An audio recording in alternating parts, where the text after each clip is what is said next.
the 14th of November. The time is 3:02.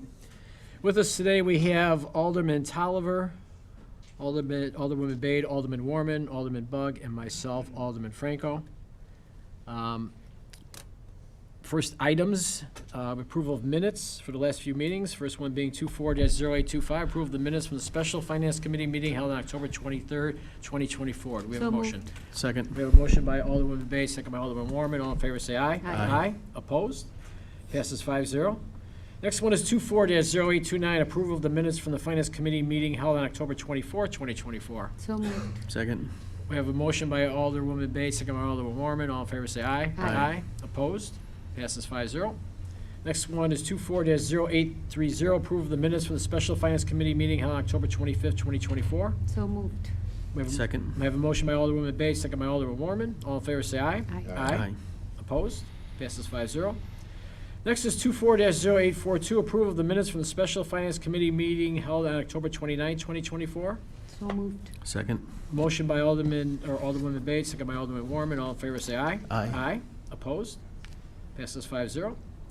Next one is 24-0853, approval of the minutes from the Special Finance Committee meeting held on October 30th, 2024. So moved. We have a Second. motion by Alderwoman Bade. We have second by Second. Alderman Warman. All in favor, say aye. Aye. Opposed? Passes 5-0. And 24-0864, approve the minutes of the Special Finance Committee held on November 4th, 2024. So moved. Second. We have a motion by Alderwoman Bates, second by Alderman Warman. All in favor, say aye. Aye. Opposed? And that passes 5-0. Madam Clerk, anybody from the public wishing to speak? No, we do not. Okay, then we'll move on. We're gonna skip to start off with 24-0858, and then after that, we'll go into the normal order. And that's a resolution approval for a one-year amendment to the existing agreement with Zen City Technologies U.S. Incorporated for the Zen City Pulse Survey Platform in the amount of $45,000. So good afternoon, Finance Committee, Mike Piggy, Chief Information Officer. This is with regards to the resolution to approve the request for a one-year amendment for Zen City Technologies for the $45,000. The purpose of this actually aims to extend the current use of the platform by incorporating what we call Pulse Survey feature. This addition will enable the city to basically conduct targeted surveys among residents to gather insights across various city services. Also enhancing decision-making, transparency, and performance. So we've been using Zen City since 2019. As many of you already know, the city of Aurora has been actually analyzing data across different social media platforms, city hotlines, and other sources to basically understand residents' sentiment. It's used as a decision-making tool, and we look to leverage these different artificial intelligence, we talked about a lot this week, algorithms to provide real-time insight across community service, the mayor's office, the alderman's office, and also across the city. So with that, this addendum is looking to add additional benefits that would will help us to fully manage survey process, also customize survey questions, also easy to digest survey results, and provide richer insights through reoccurring surveys with outcomes that are actually focused on reliable and representative data and also benchmarking long-term insights. And with that, we have our Zen City stakeholders that are on the line, and they're going to present a short presentation. That's Mr. Maurice Klassen and also Allison Parson. They will take a second to introduce themselves, and then they will provide the presentation that'll give some very concrete pulse examples for the committee. Thank you, Mr. Pegas. Am I available to to share a presentation? Is that possible? It's saying I need permission to share screen. We're checking right One now. second. Can you hear me? I can. Okay, good.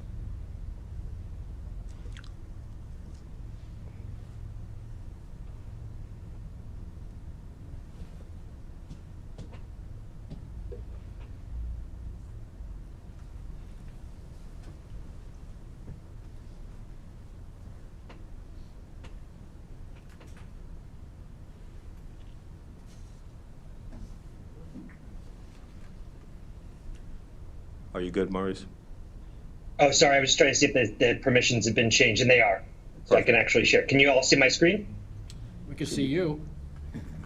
It doesn't look, I'm not sure if you can actually see my screen. See if I can do this again. There we go. Looks like Can you it's see, coming can you up. see that now? Yes, we Yeah. can. I apologize. All right, nothing like a technology company having problems showing the technology. My apologies. We'll My take name it is under Maurice. advisement.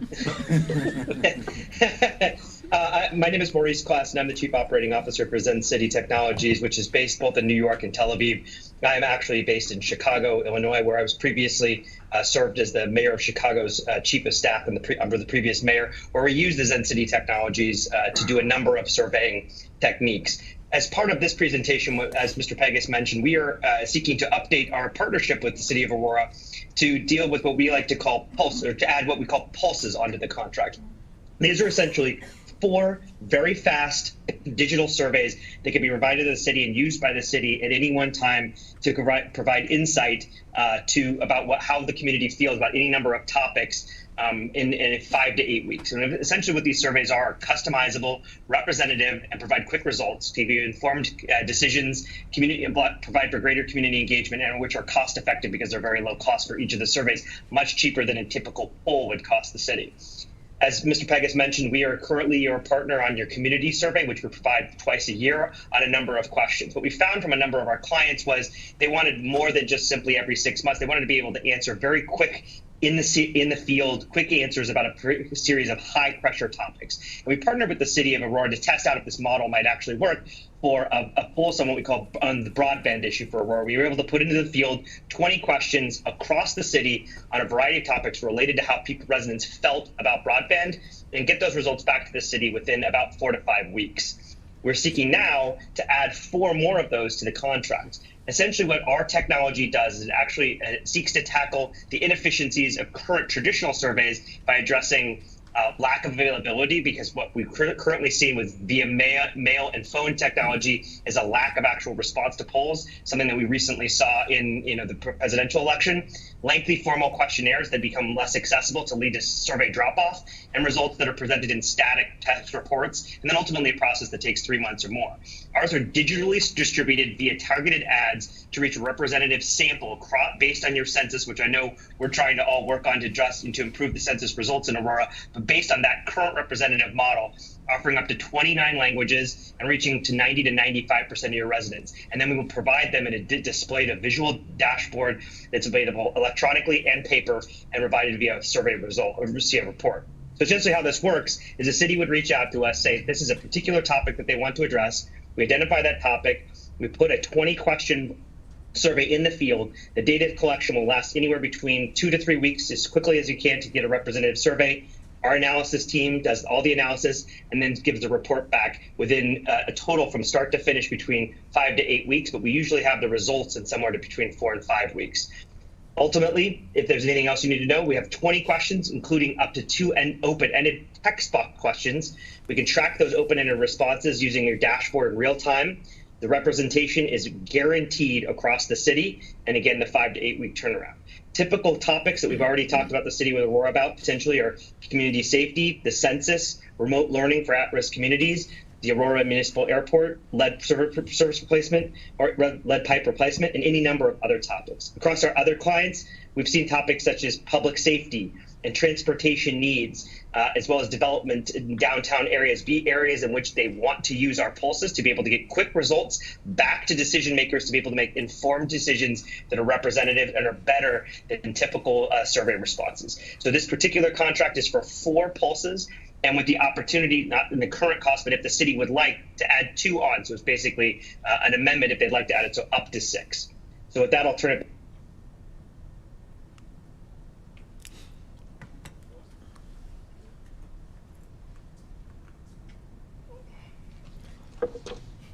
There he is.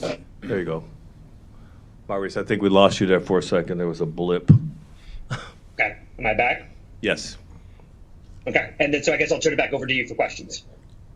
absolutely. Thank you, Mr. Klassen. And with that, again, I just wanted to kind of highlight some of those specific topics that Maurice had kind of briefly touched on and possible usage. But one of the ones we really want to emphasize is is basically the planned use to augment community engagement for the special census, to try to increase that. So I just wanted to highlight that piece again. But with that, we're basically just opening up for questions for the Finance Committee. Questions or comments from the committee? Alderwoman Bade. Thank you, Chairman. So earlier, we were just doing surveys twice a year. Yeah, Maurice, you want to comment on that? Yeah, so you'll continue to do, as part of our current contract with the city, we would continue to do those twice a year questions, but those are a standard battery of questions, which are then able to compare and contrast to other cities. So that's across a series of topics that are static: health, public safety, those pieces. This gives you 4 additional, very quick, rapid response surveys to add on to turn around for any controversial topics, or not controversial, but much more timely topics, things that you need to hear about ASAP. And so these will So you be done quarterly? No, It's up to the city. It's yeah. whenever you'd like to use them. Right, they're basically on demand. Whenever the mayor's office or community services, there's an initiative and they want to move forward. Like I just said, the special census, that'll probably be one of the first ones that mayor office uses this particular platform for, to increase community engagement. Right. Thank you. Maurice, who did you say you were chief of staff for? It was Mayor Lightfoot. And just chief of staff, you didn't have like a Zen City role, you were just generic chief of staff? I was just the chief of staff, but after I left, I took over the role at Zen City. Okay, all right.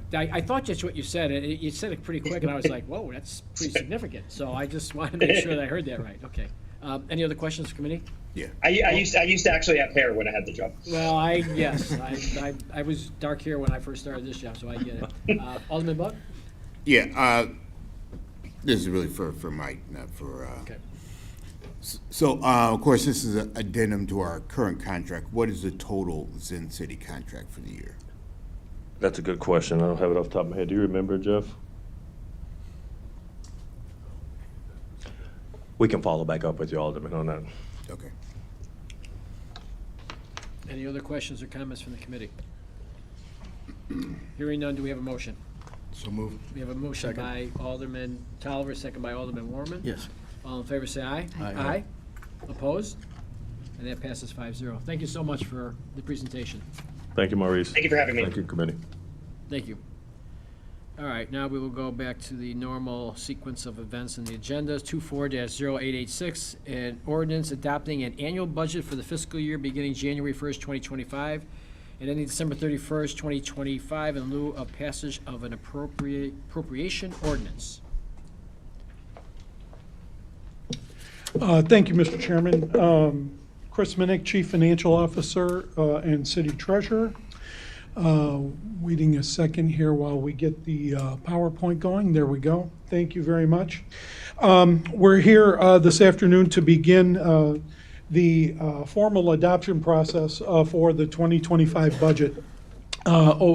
As we've discussed and as we've gone along, we started out, if you remember, back in October, when we started the series of presentations. We did an overview from kind of a 50,000-foot level. Then after we got done with that discussion, we kind of zoomed in and took a look at a lot more of the detail that surrounded some of the concepts and some of the totals that were presented in the budget. Went through a lot of items, a lot of proposed changes, capital programs, staffing changes, things of that nature, new service initiatives, and items like that moving forward. And now it's time to zoom back up and go back out to that 50,000-foot level and kind of wrap everything up and begin the process of the formal adoption. So just to kind of remind everybody, I'm going to go through the slides pretty briefly. They are very similar to the ones that we saw and the ones that I presented back in October. But the 2025 budget and what we're doing today starts to culminate and starts to begin the end of a 7-month process. The internal process, we held our initial budget kickoff meeting back on April 23rd, where we gathered with all of the stakeholders in the process and described some of the concepts and some of the thoughts and processes that we're going to enter into the 2025 budget process. From there, budget requests, decision packages, and capital requests were entered in May and a little bit in June as well. We held the detailed departmental meetings at the staff level with Chief of Staff Mr. Alexandru, our Director of Financial Operations, Ms. Peterson, in the individual departments in July through September. And then we began the public process. We distributed the draft budget books in October. In mid to late October as well as November, we held a series of 9 budget meetings and discussions at various special meetings with the Finance Committee. And now we're going to be moving on, hopefully after today, to the formal consideration for the Committee of the Whole. We'll hold the public hearing and then have consideration of the final budget document here on December 3rd. So with that, just to wrap up very briefly and go through some of the highlights again, the budget, the 2025 budget is balanced. I will say that again, the 2025 budget is balanced. We have approximately $759 million in expenditures. That now adds in $57 million of carryovers from the current year. Every year we have certain projects, certain initiatives, and certain studies, things of that nature, that just for whatever reason don't get completed by year end. We carry those into the new budget year, though we finalized that list and added that to the budget draft as of today. We have $633 million in budgeted 2025 revenues and approximately $126 million in budgeted revenues and financing sources that happened from 2024 and prior. Part of that represents that $57 million in carryovers. We utilize prior surpluses that have been generated, as well as various timing differences in the expenses in coming up with those dollars.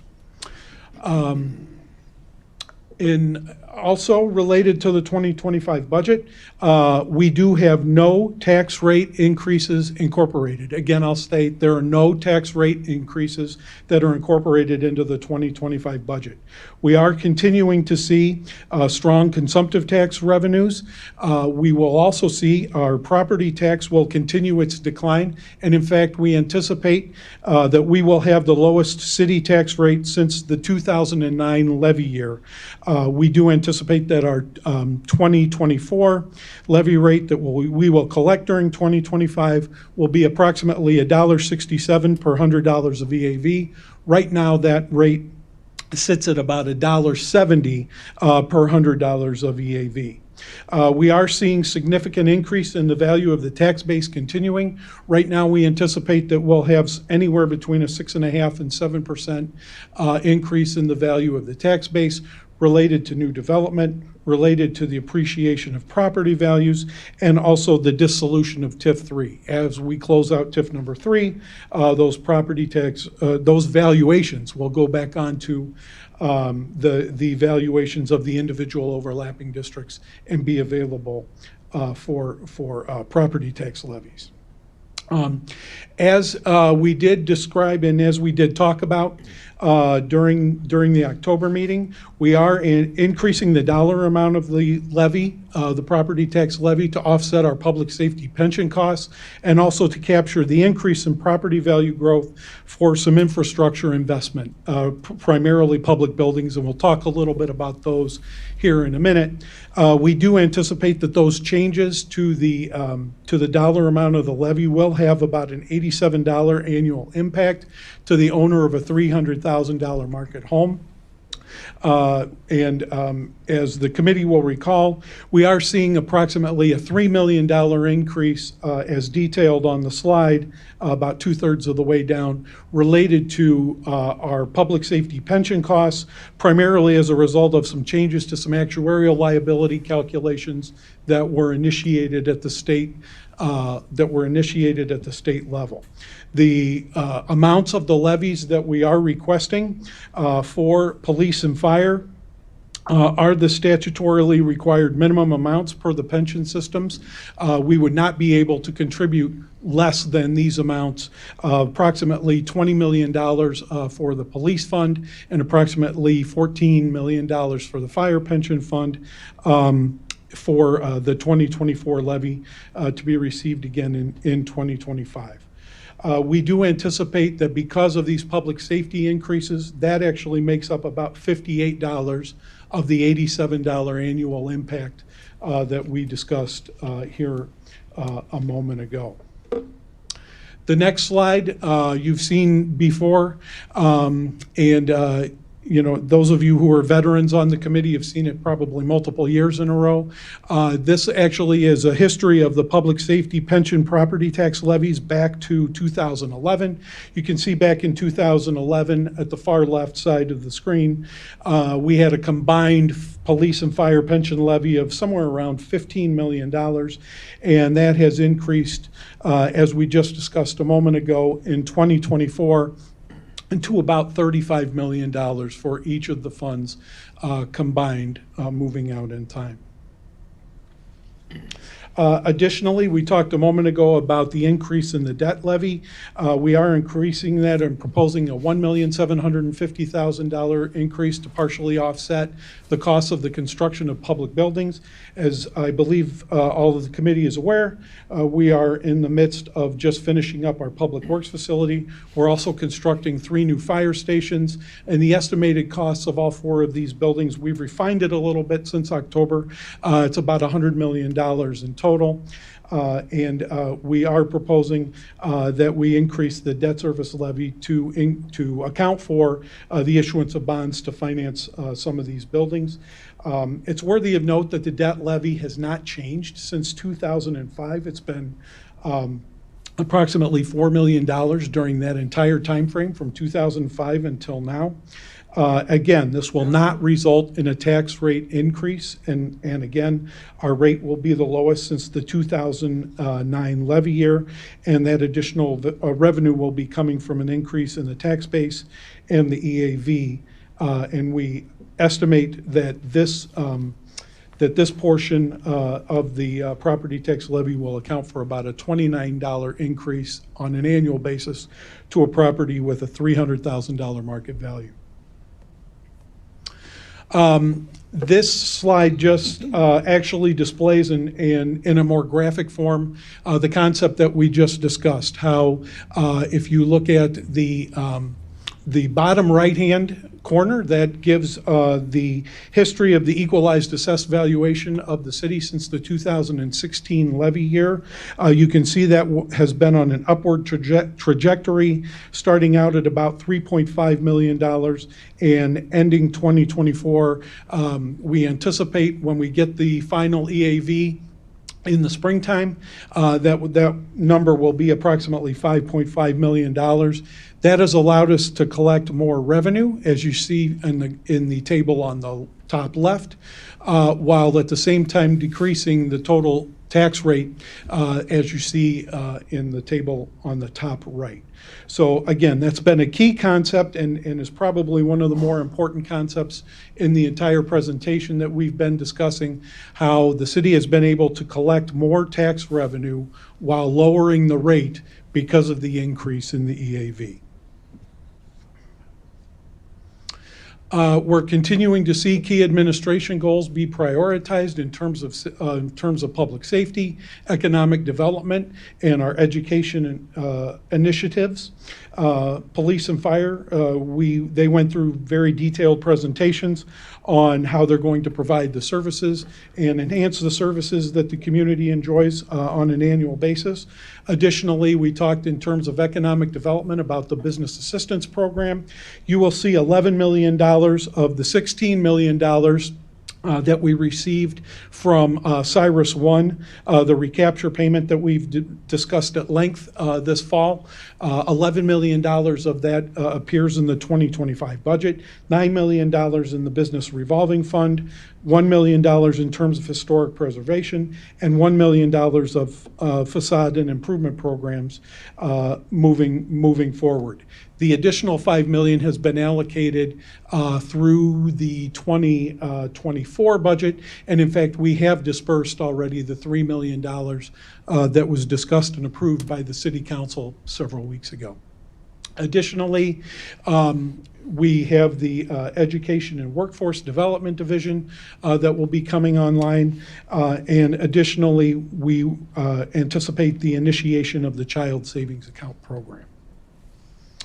Our capital priorities are continuing. We talked about some of the public buildings already that are going into the proposed draft for the 2025 budget. We do anticipate that we will have 2 bond draws during this coming fiscal year. One will be shortly after the year begins.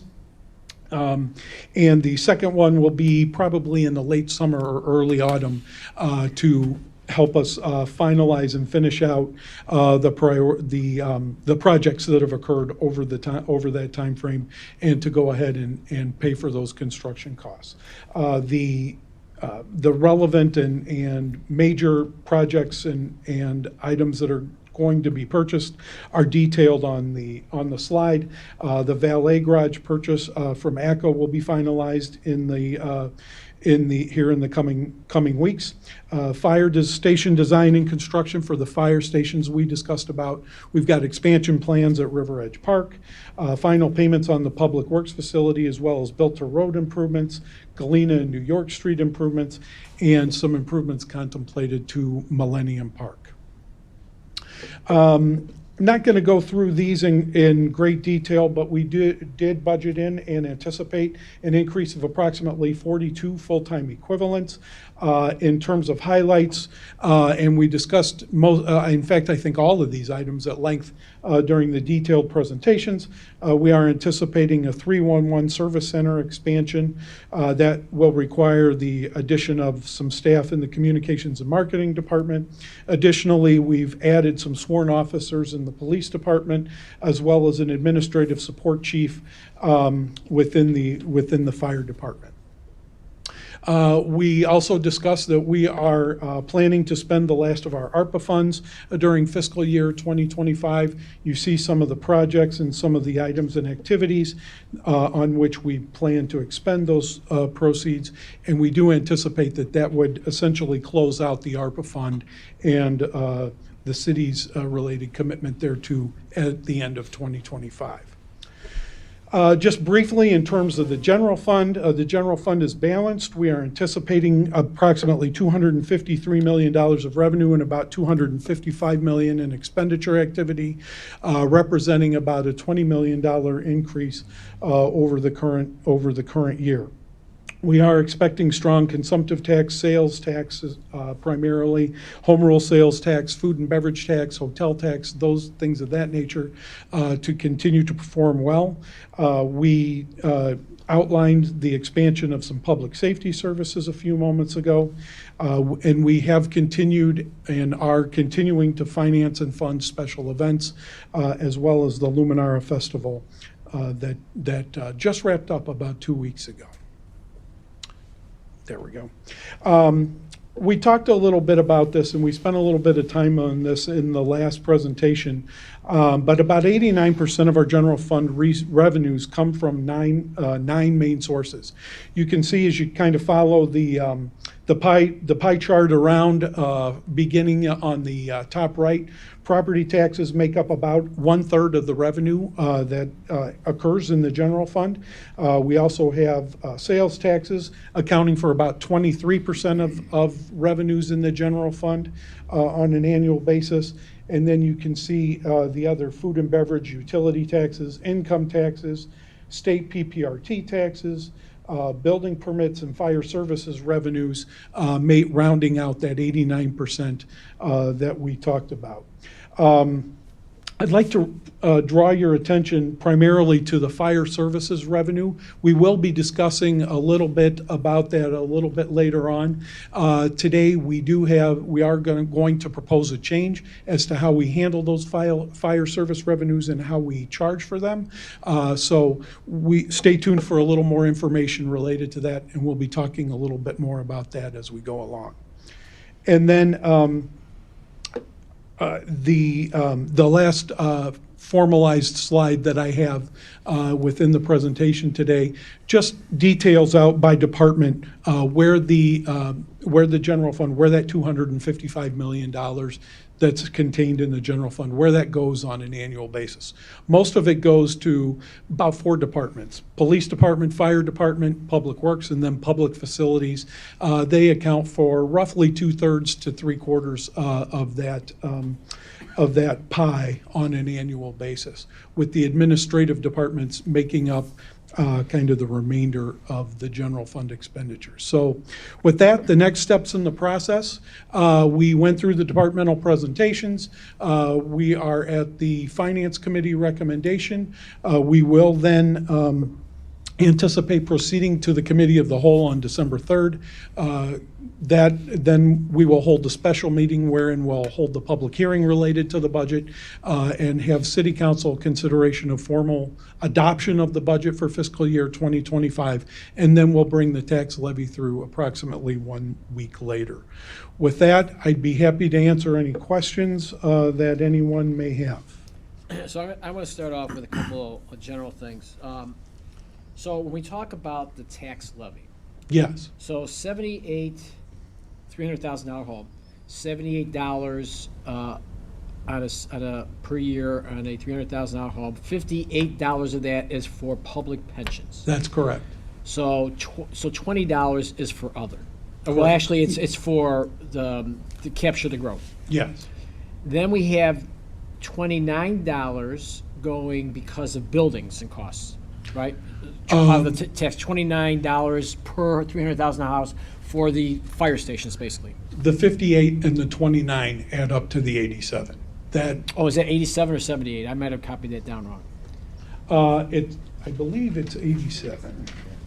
It is 87, okay, so that makes, so the total, because I might have had it wrong there, so the total is $87 for a $300,000 house, no more on top of this. Correct. I had it separate, okay, so that's what that is, okay. All right, and then our tax rate is going down because Yes. property values are going up, so it mitigates the need to raise the rate. Correct. So what I'm trying to break down is when we explain to our constituents, well, we're going up $87, but you say the tax rate's going down. I want to make sure we Yes. explained it in layman's terms to them why that's happening. So Yeah. kind of what I just spelled out is really what's happening. We got Well- the buildings, and we got the public pension funds, and we're capturing growth. That's why you have that $87, and your rate's going down because property values are going up. Yes. All right, in a nutshell. Yes. And if you think about it, and maybe a way to explain it is this. Every year, prices go up related to inflation. So if you think about a taxable good, a good that's taxed through a sales tax, which is, any piece of general merchandise, essentially. The dollars that you pay in terms of the tax for that item tend to increase over time because the price of that item increases. Even though the rate remains the same, the dollars that actually come out of your pocket for the sales taxes increase a little bit because of that. Additionally, another situation to think about is income taxes. If your income rises on an annual basis, the income tax rate remains the same at the state level. So you may actually pay a few more dollars to the state, even though the rate, remained the same just because of the increase in your salary. Right. It's the same kind of a principle here, although in the property taxation example, our rate is actually declining because of some of the new property and things that we're bringing on board. Okay, I just like to clear that up every year so we Yeah. make sure we go out with a similar message and we have our data correct, because we're going to be talking to these people. And also, while I have you, can we get this presentation? Yes. Because it's a really good one. It spells things out a little bit better than all the the line item stuff there. Yes, I will make sure it gets distributed to Mr. Jacobs to get to all of you. Okay. Questions or comments from the committee? Alderwoman Bay. Thank you, Chairman. On the 2025 revised proposed budget, page 5, if you could just briefly explain how are the ward funds different for each ward? Oh, there are, hold on one second. I seem to have crashed out of my item here. 1 second, please. But without looking at it, there are going to be slight differences because of a couple of things. Number one, there is a $75,000 annual allocation that goes into each individual ward alderperson's ward fund. However, there is past activity that has an influence on them, on the revenues that are actually received. For instance, some of the wards and some of the aldermen at various points in time in the past have advanced funds for projects that are financed by a special service area. In particular, SSA 90 that we talked about the other day was actually fronted by Ward 4 funds, and each year there's a little bit of a payback that's going into those accounts because of that. Additionally, there are interest earnings on the ward funds that occur over time. So if someone is holding a balance that's a little larger than someone else, they would get a larger interest income allocation just because the city actually invests those funds while they're not needed for expenditures so that we can maximize, the use of the taxpayer funds as we go on. So, Thank you. Yes. Thank you, Chris. Any other questions or comments? Motion to approve. So we have a motion approved by Alderwoman Bay. Do we have a second? We have a second by, I'm sorry, Alderman Tolliver. All in favor, say aye. Aye. Opposed? And that passes 5-0. thank you very much. I'd also like to thank the Finance Committee, the mayor, the mayor's office for all of your assistance. And I'd especially like to thank the staff and the fellow department heads. There's a lot of group effort that goes into providing the budget that is before you. And thank you all for coming and sticking through the special meetings and the marathon sessions. Well, thank you, and, every year we do the budget, we talk about thanking everybody, and obviously we should. But it truly is, it truly demonstrates the team effort, because everybody's got to be on board with this, they get this thing done in a timely manner and obviously balance it. So, big umbrella thank you to everybody. Thank you. Thank you. Thank you.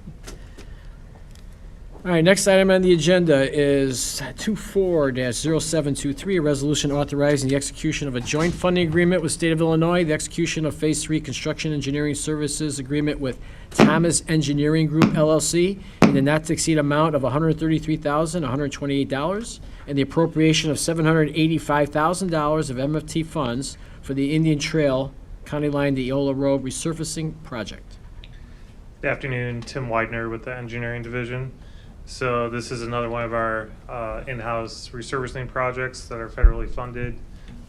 We had a number of these on the November letting, and this one is just in the next year, so it's on the January letting.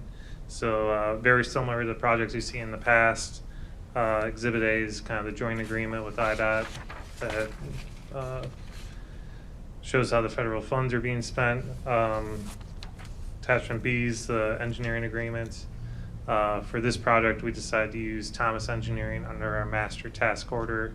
So the QVS results from that master task order are Exhibit D, and then Exhibit C is just the MFT resolution. So just one of our standard resurfacings. We did a federal project on Indian Trail to the county line a couple of years ago. So this basically picks up from that area and takes it to Eola. So I'd be happy to answer any questions. Questions or comments from the committee? Jim. Alderwoman Bay. Thank you, Chairman. This is an anticipated development, and I wanted to check what will be the timeline if everything is approved by December 11th. What would be the timeline?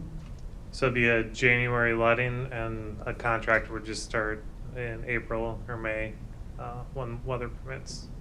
And how long will it take?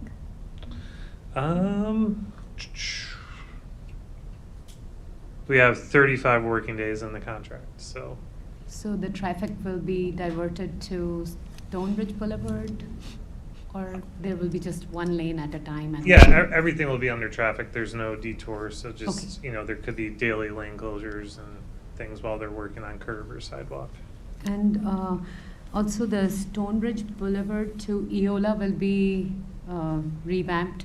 So are these consecutive or parallel projects? The Stonebridge projects? Stonebridge to Eola, Stonebridge Boulevard to Eola, as well as Indian Trail. You're talking about resurfacing of Stonebridge itself? Yeah, so that's a separate project. We actually just got federal funds for it, so we're designing that one in-house. We have a IDOT kickoff meeting tomorrow. So that's targeting the June letting, Okay. so that'd be a separate project. Okay. But yeah, they'll kind of butt into each other and kind of make a nice continuous resurfacing project. Okay, thank you. Any other questions or comments? Motion to approve. Second. We have a motion approved by Alderwoman Bay, second by Alderman Warman. All in favor, say aye. Aye. Opposed? And that passes 5-0. Thank you, Tim. Oh, you're going to be up here for a few more, huh? Yes. Okay, 24-0755, resolution authorizing the appropriation of an expenditure of MFT funds for snow removal operations in 2025 in an amount up to $1,359,600. Yeah, so Tim Forbes usually brings forward the actual self-purchases through our various contracts, and this is just the perfunctory IDOT paperwork to spend MFT funds. Questions or comments? We have a motion by Alderman Warman, second by Alderman Tolliver. All in favor, say aye. Aye. Aye. Opposed? That passes 5-0. Next item is 24-0764, a resolution authorizing execution of a Phase 1 preliminary engineering supplement with Stanley Consultants Incorporated in the not-to-exceed amount of $82,127 and the appropriation of $85,000 of MFT funds for the Farnsworth Avenue Traffic Signal Modernization Project. So this project has been underway, moving along pretty well. We had a public meeting a month or two ago. So the supplement is basically to address some items that have come up during the Phase 1. In particular, once we dove into the traffic analysis in Molitor, there's some more substantial geometric improvements that weren't anticipated. So adding some turn lanes, lengthening some things. There's also some floodplain up there, so in addition to the geometric changes, we have to do some drainage studies and do some pickup survey. Additionally, through our IDOT meetings, they've kind of required us to do some more stuff that wasn't in the original scope. And additionally, this project is pretty close to fully funded, but we have a small shortfall, so they're just going to help us out with some upcoming applications. So I'd be happy to answer any questions. Questions or comments on this item? Hearing none, we have a motion approved by Alderwoman Bade, second by Alderman Warman. All in favor, say aye. Aye. Opposed? And it passes 5-0. Thank you. Thank you. Next item is 24-0812, a resolution requesting approval to lease computer equipment and purchase traffic cameras for the Aurora Public Safety Department using funds received from the Department of Justice Office of Community-Oriented Policing Services, Technology and Equipment Program, and Emergency Telephone System Board funds. Good afternoon, Chairman Franco, members of the committee. Jeff Anderson, Deputy CIO. We were here at the end of 2023 to ask permission to accept the Department of Justice Grant Award there in our 23-375 for $2.28 million. We came back in early 2024 and spent just a little over half of that on $1.2 million on forensic lab equipment as well as CCTV equipment around the city.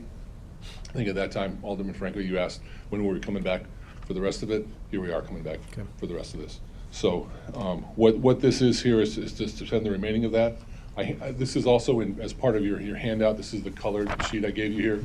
We're here specifically to talk about the items in red today. The items in green were approved as part of that 24-266 agreement. I'll talk about the first section there, first in purple. What we found when we went out to the traffic signals, basically the locations, and tried to add these cameras on the traffic signals and throughout the city was either there wasn't networking equipment in there, or the networking equipment was outdated, or needed to be replaced for some reason. And so what we have here are overages from what we asked for in 24-266. Okay, so we've got some additional switches we're asking for, some additional work to be done to design those switches and put those in here, and some additional camera licenses for the cameras that need to be put in those places, as well as another decoder that wasn't seen as being needed at that point. So that's an additional ask from what we had in our 24-266.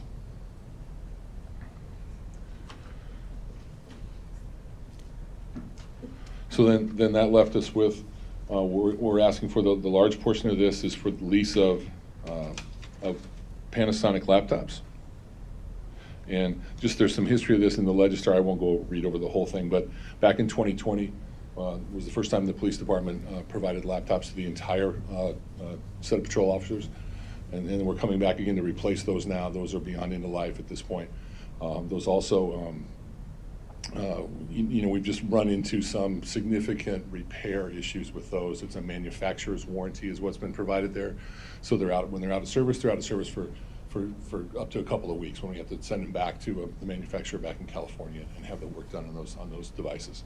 So what we've done here is worked closely with Insight, who's been here before, based in Hanover Park, to work through to get Panasonic devices, which are considered to be the gold standard for ruggedized devices for public safety folks, and then lease these devices. And what that actually got us in doing it this way was it's part of the Panasonic's ultimate or premier repair process. So we would send these things to Hanover Park. They're going to have extra inventory for us. New devices will come back very rapidly for us if we need to. And that'll include things that didn't include before, like accidental droppage, screen breakage, those kinds of things are included in this that were not included before. So let me stop right there. So we owned them before. Correct. We'll lease them now. Correct. Leasing will give us more flexibility with cost and getting repairs because we're leasing, and it's a better way to go. Correct. Correct. And actually, and I think that the other handout I gave you was the spreadsheet handout here. It's a little bit of an eye chart here, and I apologize for that. That's also included in the Register item. What you'll see here as well is that this is part of a buyback program with Panasonic as well. So you'll see that the purchase price of these, if I back all the way up and say the Omnia contract, which is a national cooperative contract for these, is in about the fourth column over there, column D. Mm-hmm. And I'll just talk about the FC40 since there are so many of these. That was $5,700 for those. We got a 17.8% discount off of that Omnia contract to get us down to $4,690. And then when we started to lease those, our annual lease for those is $1,430, which means the 3-year lease for that comes out to be, I don't have my device in here. I have the 3-year lease for total is $1.845 million, as opposed to the purchase price would have been $2.016 million. So we're actually saving $171,000 over the course of the lease, because Panasonic's going to take those back, refurbish them, and sell them to or release them to other agencies. That's the whole purpose behind this.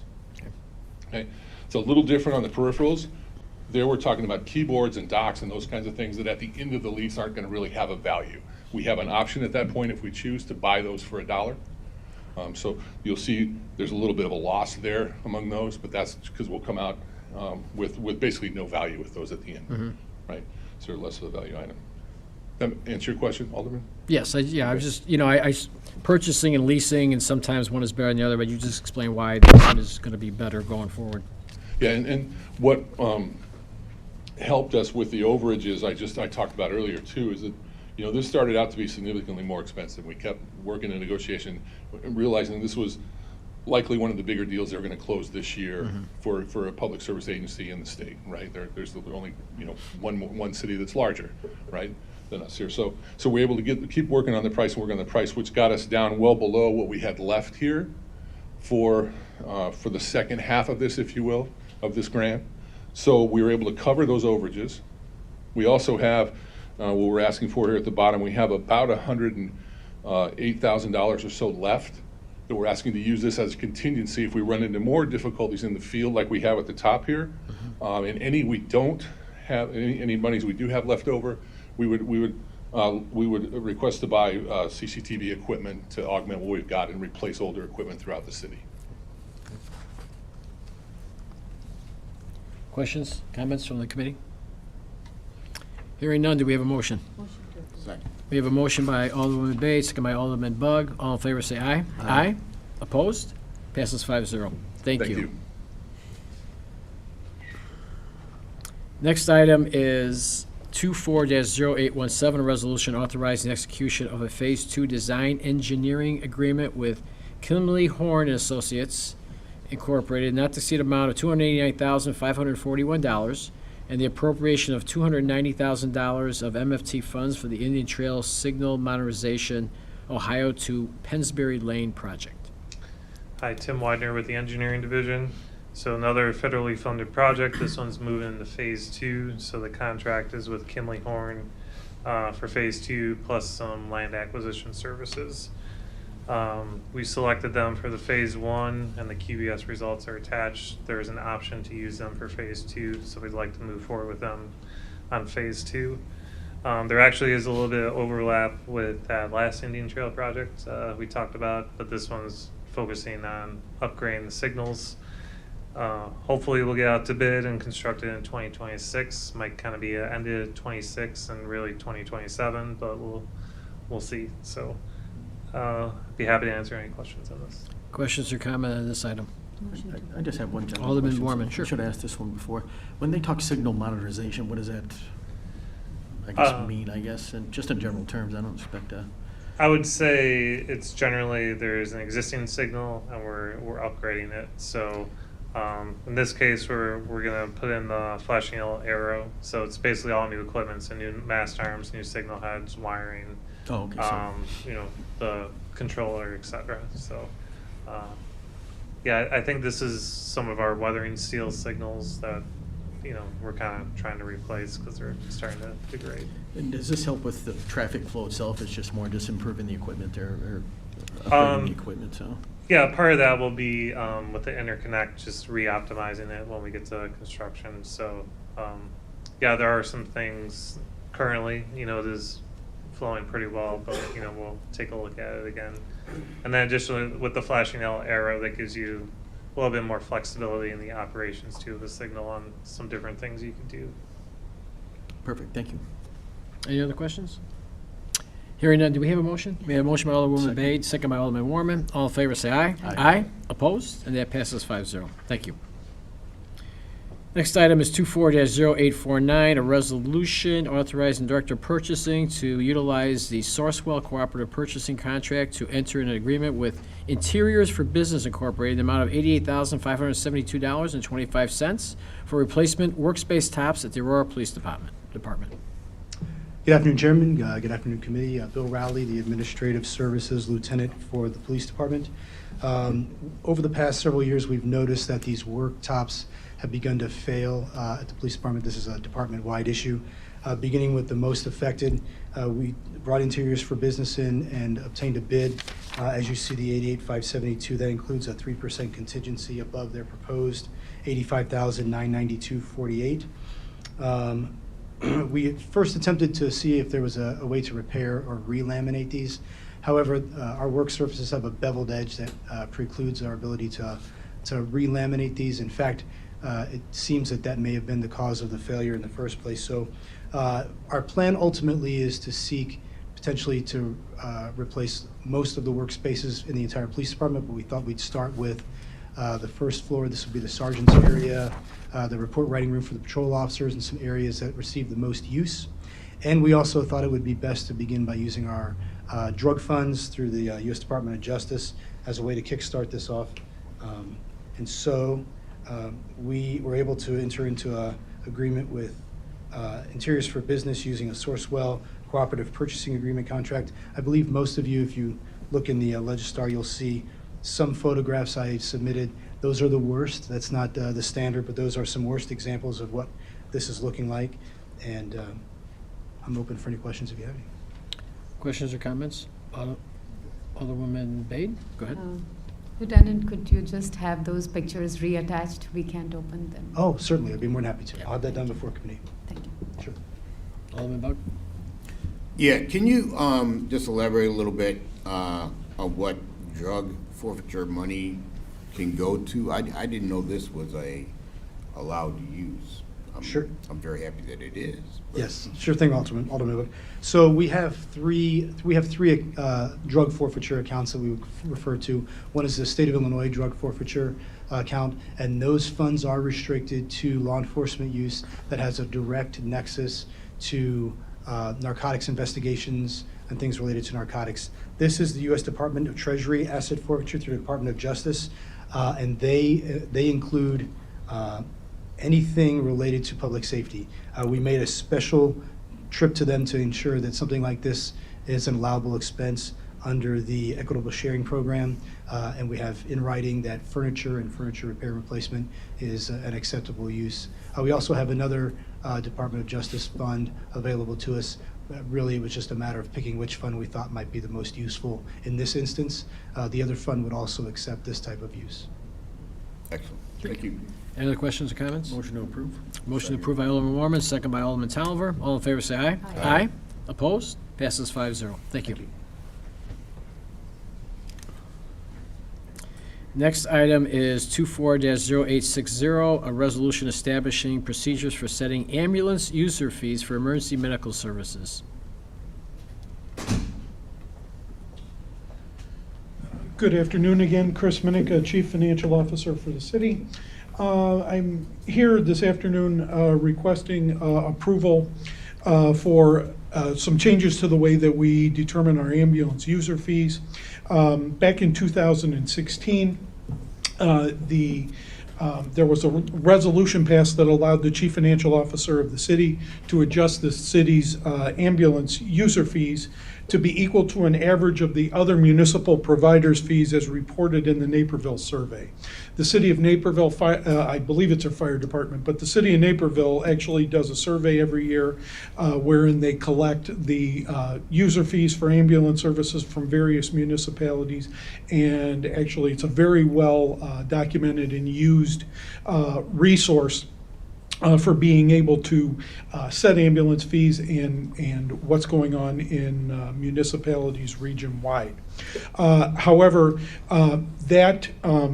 that particular survey kind of ignores the city's cost structure in terms of what our costs actually are to provide ambulance services. And in that regard, the state of Illinois actually was able to obtain or utilize some federal funding to establish the ground emergency medical transport system about 4 or 5 years ago. What this actually does is utilize existing federal funding to be able to subsidize those entities that provide transport services for individuals on Medicare and Medicaid.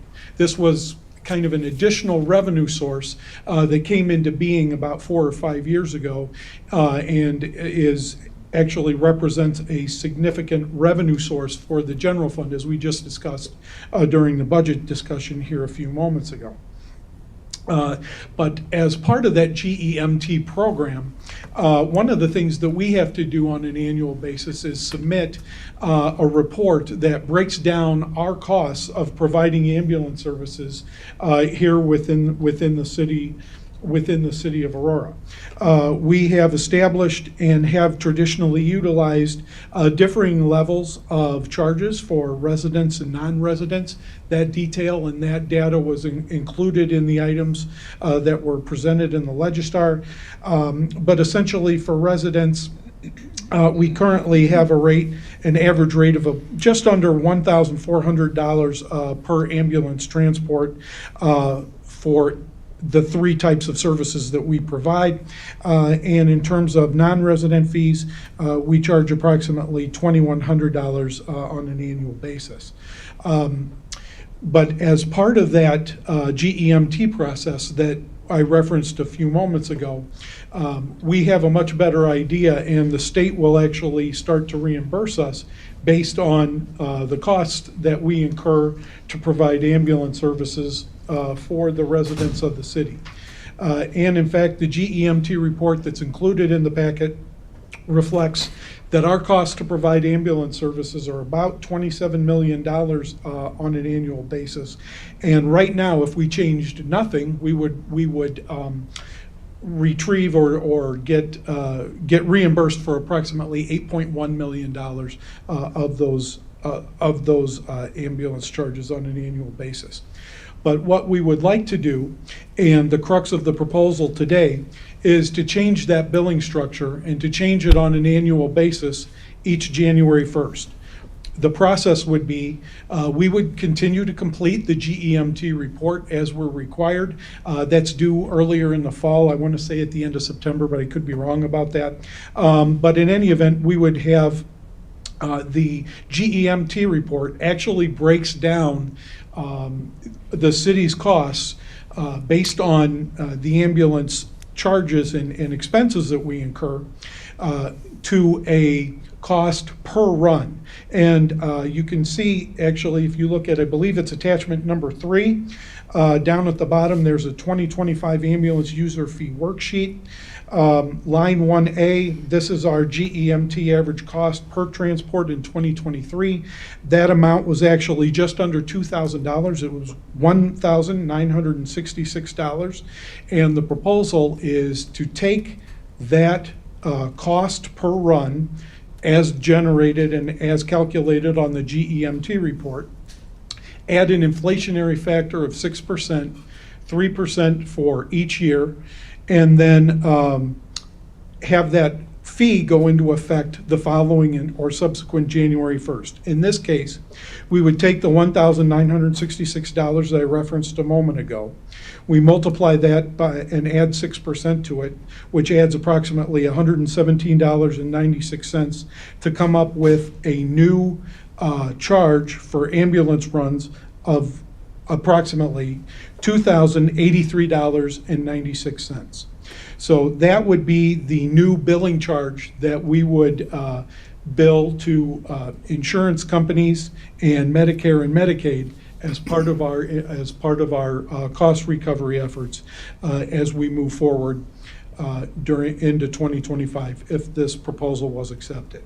A couple of key things to keep in mind with regard to ambulance services. Number one, in terms of residents for the city of Aurora, if an individual needs ambulance transport and they are a citizen of the city, we do not balance bill any residents of the city of Aurora. So what that means is, if our cost to provide resident service is $1,400 for an ALS run, and that person has insurance, but that insurance only pays $1,000, we will not bill the resident for the $400 difference. The thought process is the resident is paying taxes. There is an element of the tax levy that goes for fire protection, which is part of all of this funding structure. So as a courtesy to our residents, we accept their insurance payment in full for that ambulance transport. We would continue that practice under the new billing arrangement. So even though we're raising the charges, what's going to happen is we're actually going to collect more back from insurance companies and perhaps even Medicare and Medicaid as a result of our changing our billing practices in accordance with this. It will not impact our residents. So I think that's a very key distinction to keep in mind as we move forward. So can I ask you a question with that? Sure. So so we charge more. The insurance companies pay a percentage of, and because they pay a percentage of, they will pay more. Hence, we're going to get more back. It's not because it's not a flat Yes. amount. It's a percentage of. So that makes sense. And if you look at attachment number 2 in the details and what we talked about a little more, our charges are actually, especially the resident charges, are low in comparison to some of the comparable communities that are listed there and what we found. And in essence, we perhaps have been leaving a little bit of money on the table with regard to our resident rates because they are that low. By changing, we're also going to remove the distinction between resident and non-resident rates. So any resident or non-resident would incur the same charge But again, as mentioned a moment ago, we would simply accept what the insurance company, Medicare, Medicaid pays as payment in full for that ambulance run for our residents. So it will have the impact of increasing the collections and the amounts we collect. But again, that money is not coming out of our residents' pockets. Okay. So with that, I'd be happy to answer any questions. I know there's a lot of numbers and a lot of detail in here. I tried to distill it down as best I can, and we'll move forward. Yeah. Thank you, Mr. Minnick. So I remember us debating and the very intentional vote to keep our resident rates low. That was very intentional. We had a long discussion about it. It was a number of years ago, but and we wanted to go on the higher end on the non-resident ambulance fees.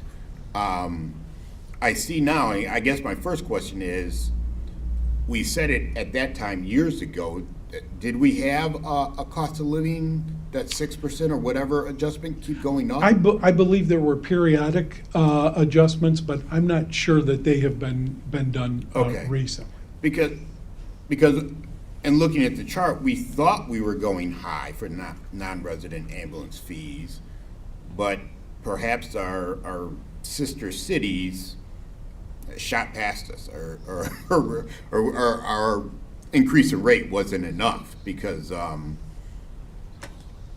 like I said, I remember looking at the charts then years ago, but now we're back down at 2250 and 2270, and who's that at Joliet Joliet and Elgin far outpace us. So we were trying to, give quote unquote a break to our residents, and thank you for elaborating on the difference in the insurance, and trying to, collect more from non-residents. So with the new model, I understand it fully. If we go to this 2083, and I like round numbers, so I'm going to say $2,084. Okay. I'll throw in the 4 cents for those people. So again, the insurance cost now, or the amount that they will cover, has gone up. So it's no longer back down anywhere near $1,300 or $1,400. They cover more. Correct. Now closer to the 2084, but maybe not quite that amount. So on the non-resident side, just in my mind, so what are our fees going to be there on the non-resident side? We would actually be removing the distinction between resident and non-resident. So we Okay. would utilize, in your example, the 2084 for both classes of folks. So the other thing that I think that is worthy of note is we do balance bill non-residents. However, our collection efforts have not been very successful. I believe the data shows that we've only collected about 3% of those balances moving forward. So it has not been a tremendously successful financial model Right. of balance billing the non-residents. Okay. So I mean, we're one of many municipalities. If we're collecting near 2084, minus whatever the insurance is gonna pay or not pay, and someone like Joliet is at $1,000 more, are they having the same issues? I mean, on every run, collecting $1,000 more than we're trying to collect. Are their outstanding issues the same, or have they had more success collecting?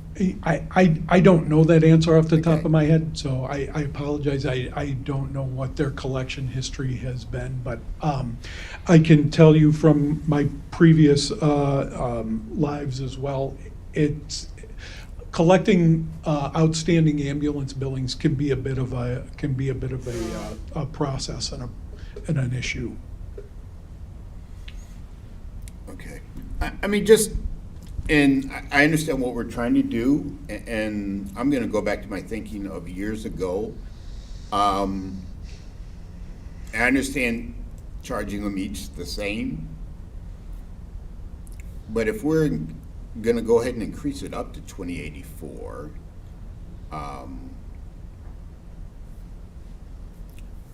really, I would still like to see a larger number for the non-residents. There was a thinking one time that's what we were trying to do. 2084 is gonna be far below the other, well, I guess it'll be about the same as Rockford, but, Yeah. like I said, a good $1,000 below Joliet and $900 below, or $800 below for the first Elgin there. Yeah. And I think I would also put in that what I've seen typically is there's a percentage that's matched. Sometimes there's a cap on that. So increasing the fee may not, increasing the fee above the 2084 may not bring in more revenue. Plus, with Medicare and Medicaid, those amounts are set at Right, they're the negotiated, state right, level, and right. you're going to collect what you're going to collect, whether the person's a resident, a non-resident, or whatever. So I'm not sure there's commensurate benefit to maintaining two individual fee structures just based on the revenue and the way that we would get reimbursed for those charges. And I would say too, I mean, as I look at these numbers, pretty much everybody does not segregate between residents and non-residents. That's There's only a correct. couple examples where Naperville does for two little items. So there must be something I'm gonna guess, or something in our mindset that thought, hey, what's the difference? Kind of like you're saying, it doesn't really make that big of a difference for Yeah. compensation. It's like a moot point. And I guess I would ask, how many non-residents typically would use services percentage-wise? I mean, I wouldn't, I mean, I don't need that data right now, but I would think it'd be fairly low, right? One would think, non-resident? There's a lot of unincorporated areas that use our services. Yeah, we can get that. We Yeah, do have that sure. information, Alderman, Right. and we can Right. have that available Right. for COW. But it looks like our resident number of trips is quite a bit higher, it's significantly higher, just kind of eyeballing. I don't have a total, unfortunately, but just kind of eyeballing it, it looks like they're significantly higher on the resident trips than the non-resident trips. Yeah, okay. Which would make sense, it's just about how much, right, okay. Alderman Bug, do you have anything else you want to add on that? So, I did have a question, because you mentioned a number in the middle somewhere, about $20,000 or $28,000, $28 million we spent, and we're gonna get back now with these new numbers about 10 million? Yes. So the rest of it's coming out of our pocket? It's coming from tax levy and general revenue Well, sure, stream, right, yes, okay. yes. Because I didn't know there was that big of a difference. I mean, I mean, even though we're getting $2 million more with this raising the fees, wow, that's a big charge. Yeah. I didn't know it was that significant. That's interesting, okay. Any other questions? And again, that's based on the federal allocation and the way you allocate the expenses. Sure. Whether or not that's the exact way we would do it for generally accepted Right. accounting principles, there are probably some differences in there, but it does start to quantify and start to put a number around Sure. what our ambulance service does Right. cost. Okay, that's good information to know. I think people need to know that too, what we're kind of picking up on behalf of our residents and anybody that needs it, right, okay. All right, well, motion to approve? Second. All right, motion approved by Alderwoman Bay, second by Alderman Warman. All in favor, say aye. Aye. Aye. Opposed?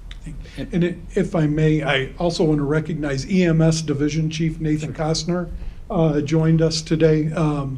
And actually, he did most of the work behind the data and the summaries that you see before you. So I'd like to recognize him and thank him for his efforts. Thank you, So, thank you very much. So that passes 5-0, appreciate it. Thank Thank you, you. Chris.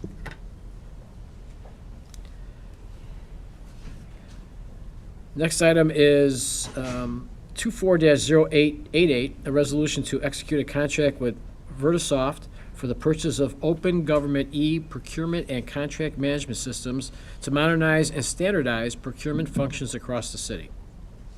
Hi, Jolene Coulter, Director of Purchasing. We would like to move into the 21st century here in purchasing. It would be really great to move away from paper. We were bombarded with, when COVID hit, from all the vendors who said we could give it to you for free, but they charge vendors to access your data. So we didn't want to do it that way. We wanted to go about this the right way and make sure that our vendor community had access and there was no barriers to them getting our information and being able to participate in the bid process. So working with Public Works, Engineering, Central Facilities, IT, we looked at various systems that through Marketplace City on a landscape, those that offered the criteria that we were looking for, something on a cloud, something that had a portal, something that was easy access and usable for all our vendor community.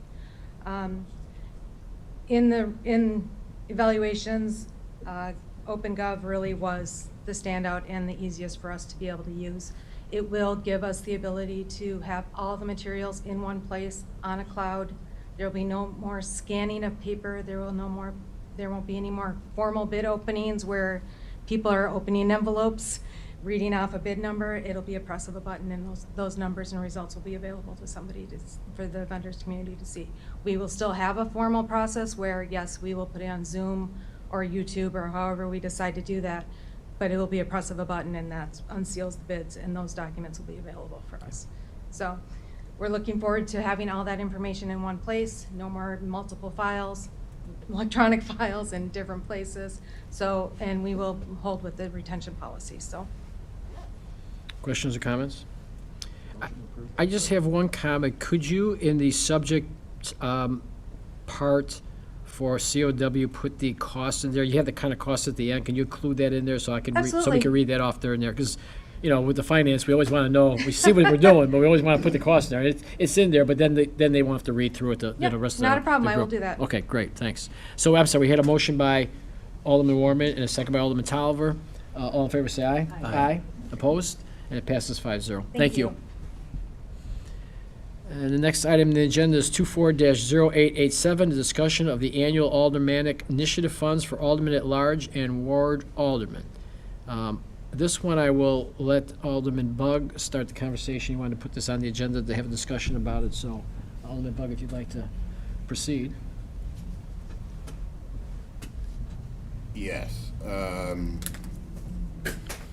I wanted to bring this forward. A number of aldermen had been discussing this and giving us the opportunity to discuss it far in advance of when we would actually make any type of movement, because budget is now, but we expend our capital funds in the middle of 2025, and even those we've already budgeted. We have already sat down with Mr. Jacobs and done that. So really, in a way, we're looking all the way at possibly 2026, thinking about what we want to do then. Sure. Of course, the background is we get $75,000 a year. It's broken 2/3, 1/3 still. Alderman Franco kind of talked about, we changed around the buckets a little bit. It was his term, the buckets, which I like. But 50,000, 25,000, that was instituted in 2009. That's when that came into being. That figure, the overall $75,000 mark, has not changed over time. So it has not on the, what we call now, ward enhancement side or on the capital side. And I appreciate our staff added kind of our expenditures for this year for all of the wards. Although, as we just went through the budget, everything kind of lags behind. So I took a look at mine and it's off by like $100,000, but that's okay. It'll catch up. It's really, I think at this point, and of course we all know that our enhancement portion comes from the casino and gaming tax. So we know what the casino is going through right now, and of course, we would not want to tinker with, mess with. They have to do what they need to do, and hopefully it's going to be a boom for everyone come a couple years from now to discuss that side of it. So I think a little more so looking at the capital side. There's 10 ward aldermen. Of course, numbers are all over the place for that, but understanding, if you had $50,000 in 2009 to expend on extra streets, a bike path, Alderman Seville is always saving for another park or playground. $50,000 in 2009 is, it is barely $30,000 now. And so I threw in there that's first attachment there on the inflation calculator. So $75,000 in 2009, today you would need $110,000 to buy those same goods and services. If we had been doing incremental from 2009 to 2024, 15 years, that's kind of where we would be at. And we haven't done that for, whatever reason. But I think it's responsible, us being responsible is starting to look at this periodically, see where we're at. We're gonna have, well, not you, but at least 5 more quote unquote new aldermen coming on board. So these things aren't attached to aldermen. They're aldermen people. They're attached to the seat, the different ward aldermen. So a new ward alderman coming in, the budget is, their ward budget is what it is. You get whatever you were left with, and you could be left with a little bit, or you could be left with a lot. So, like I said, this is just starting the discussion, and possibly even when the next time we discuss this, we could have and I should ask for the 2023, so we had a full year to look at from last year. Because like I said, at least my 2024 is off considerably. But it's good to look at that, see, and start to think about, do we want to, in the future for 2026, like bump up capital a percentage and start to get a small little growth in as we go forward in the numbers. So that's basically it. No department, and even I appreciate what Ms. Coulter said, but no department, if you had your 2009 numbers and 15 years later you had the same numbers, there would be, you're working very, very hard to spend that money wisely. Sure. And we all have projects we want to work on, and things in our ward. So that's and it's a good to start discussion in advance. So I would ask Mr. Alexandru to talk, because he's got a perspective from the mayor's office on all this too, and then I'll kind of chime in, and everybody else can chime in too on a couple things. Forgive me, I'm losing my voice. It's Alexandru, Chief Management Officer. We prepared a short PowerPoint just to go through for the new alderman and anybody else as a refresher. And I'm asking Mr. Minnick to join me as well. So, first of all, as Alderman Bugg has indicated, $75,000 is the allocation for each ward alderman annually, and that did begin in 2009. The breakout is $40,000 from the gaming fund and $35,000 from capital.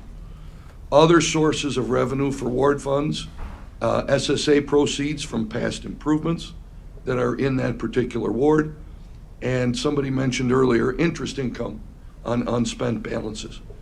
Also, can't leave out our aldermen at large. They receive $20,000 annually that comes from the gaming fund. So just to reiterate a little further, the capital fund, which is Fund 340, comes from home rule sales tax.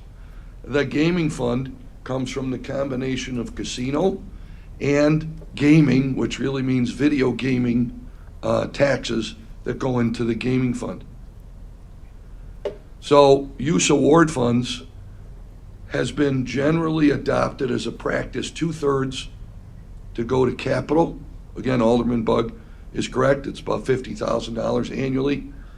And primarily street, sidewalk improvements, and other infrastructure. Again, directed and at the discretion of each alderman, following our internal controls and protocols. The other third, ward enhancement purposes, little more open-ended, little more flexibility, $25,000 annually, includes community events, sponsorships, etc. So just as a reminder, and one of the primary drivers of why we have a new casino is this chart right here. So you can see in 2009, when the $75,000 was implemented, we were at about $12 million a year, clean, clear gaming revenue to the city. And you see, unfortunately, the trend downwards.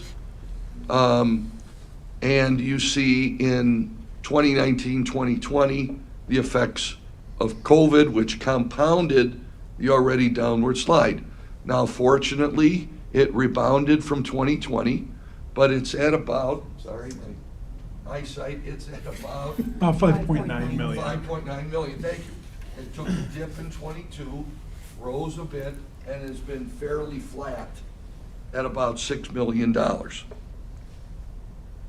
So, Alderman, I appreciate you. I was the one that added the last chart because we're all about transparency and accountability. And you heard a moment ago, and thank you for approving and moving the budget on, we worked extremely hard this year to give you a balanced budget.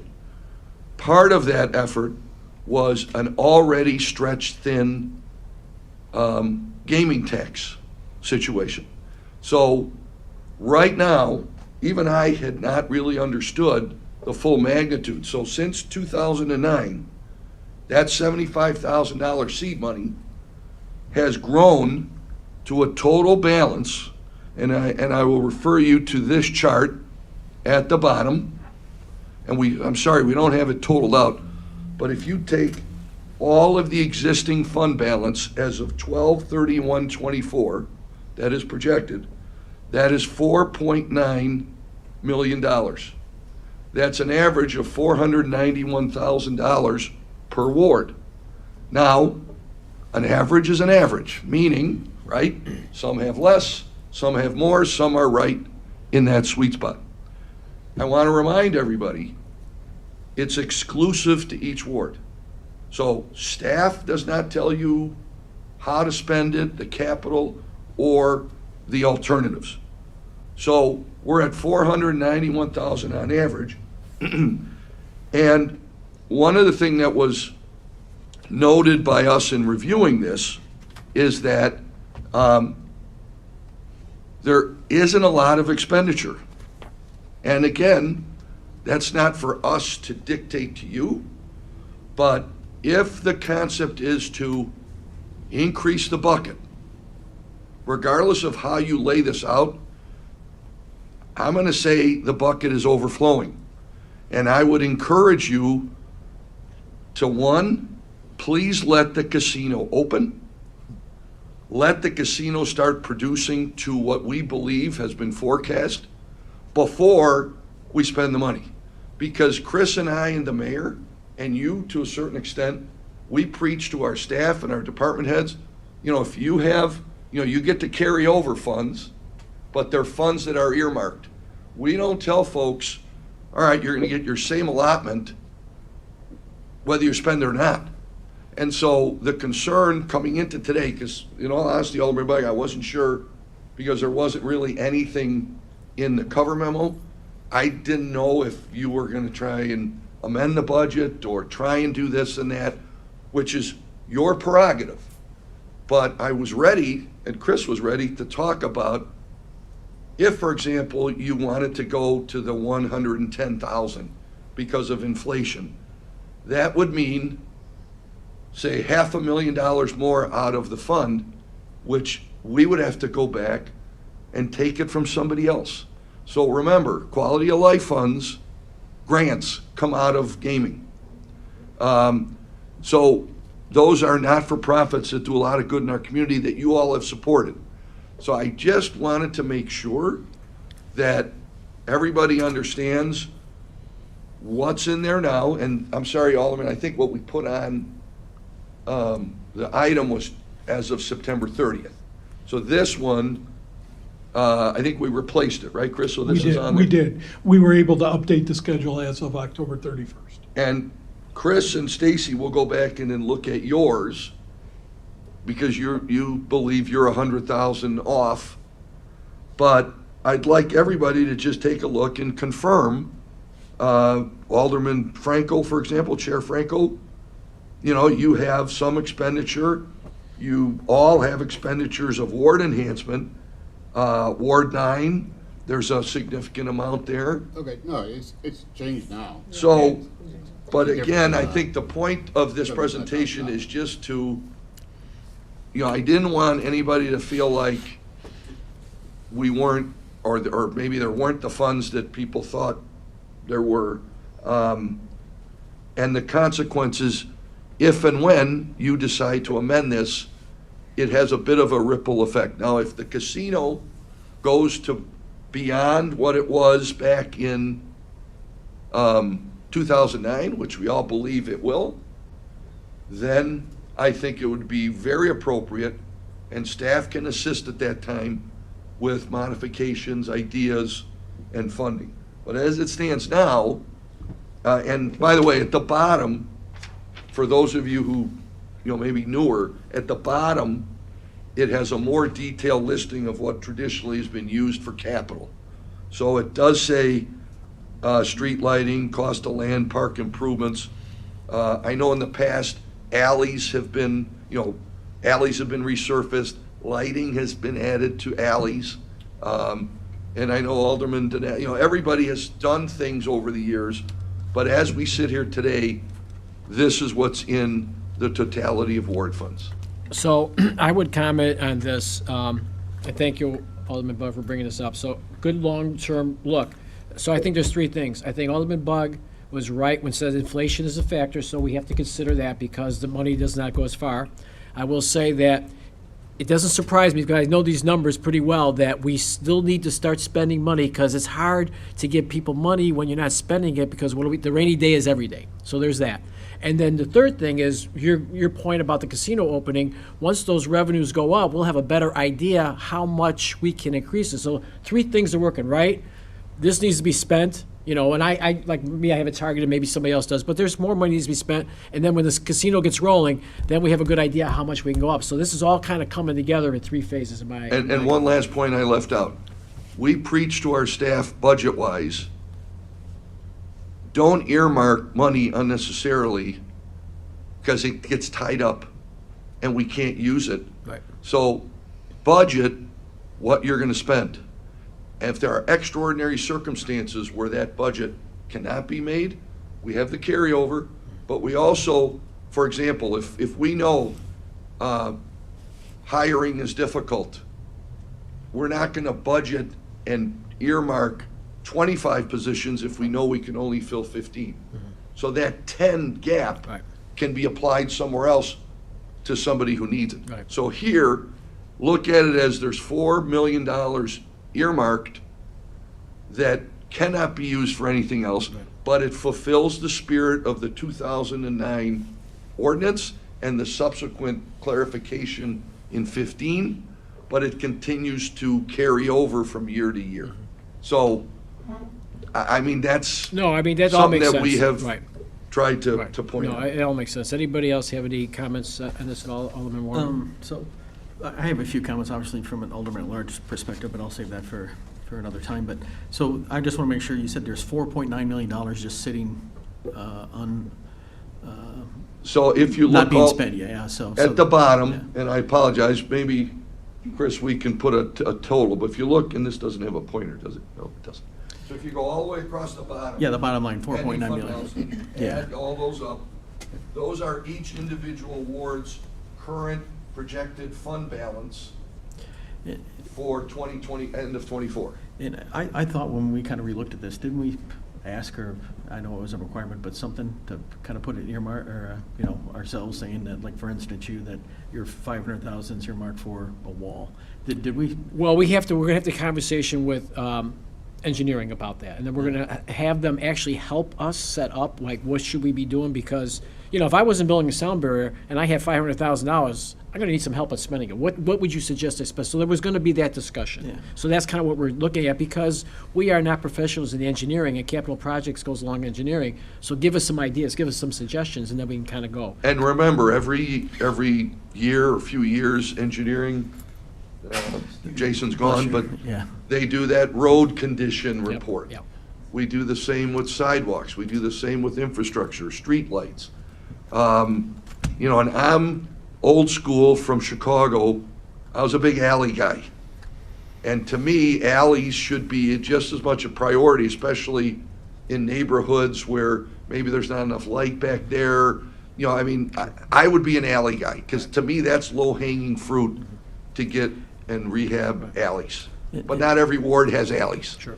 And this was more of a comment that some of the, when we first initially talked about just how to use ward funds, some of the pushback I got from people was like, why is somebody sitting on 600,000 or 800,000, and what's it used for? We could use this in our ward, that in our ward, that in our ward, and things like that, and I didn't have an answer for them, nor when I talked to some of the aldermen, they're like, well, I'm waiting for it to thunderstorm, or, you know what I mean? Yours was the easy one, because I know exactly what you're doing with it, so I just think that, and I think I was part of the reason that this came up. I know Alderman Bug and myself and some others had conversations about doing some inflation adjustment, but I always had a hard time of it just sitting there waiting to do something with it, because 4.9 million, I mean, how many departments have a budget that big?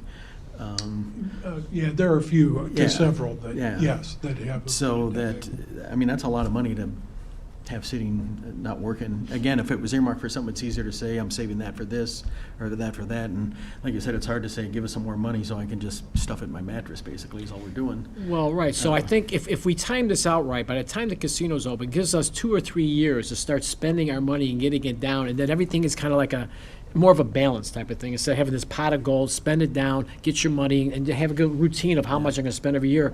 So unless you have a major project 5 years down the road, you're spending close to $75,000 a year. Because when you think about it, your residents are living right now. They want the enhancements now. They may die tomorrow, so give me something today. I mean, I'm being extreme with that, but the Right. point is, let's do something for them today, because they may be moving or dying or whatever. yeah, so, Let's get it done. So, you know, whatever it is, everybody's got their needs. So, you know, I would say we just go along with that. So I think this is not a bad discussion to have yearly, and then we can get it rolling. And as we get close, you say, okay, now I think we can pull the trigger. Balances are coming down, casino's on the cusp of opening, and now we can have a real frank discussion on the nuts and bolts of it. Yeah. And I think Alderman Bug, you're not wrong, the eroding effects of inflation, right, are most strongly felt if there was a record of consistently spending 50, 60, 70,000 a year, because then what's carried over gets further eroded. So I would say in these next couple of years, not only try and spend some of this down, but also set up, like you said, for the windfall, hopefully. Yeah, yeah. And that way, there's an expectation and maybe some more accurate forecasting and budgeting. Because right now, it's just rolling forward. And again, I hadn't really ever paid that much attention to it because it was sort of anecdotal. But I would think the path you guys are on is one that we could support. Sure, okay. Any other comments on this particular topic? Alderman Bug? Yeah, I'll just say quickly, very quickly, because I have a plane to catch. Yeah, I appreciate the update of the numbers, so and my road cost less than Mr. Widener told me it would, so I'm happy about that too. But yeah, the aldermen, we have the opportunity to meet with Mr. Bauer, Mr. Widener. I take advantage of that every year, and yeah, I think in 2 years, or as we look at this, that's what we do. Mr. Minnick's starting to plan for 2026 right after he eats his Christmas dinner. He's shooting for 2026, and that's what we have to do too.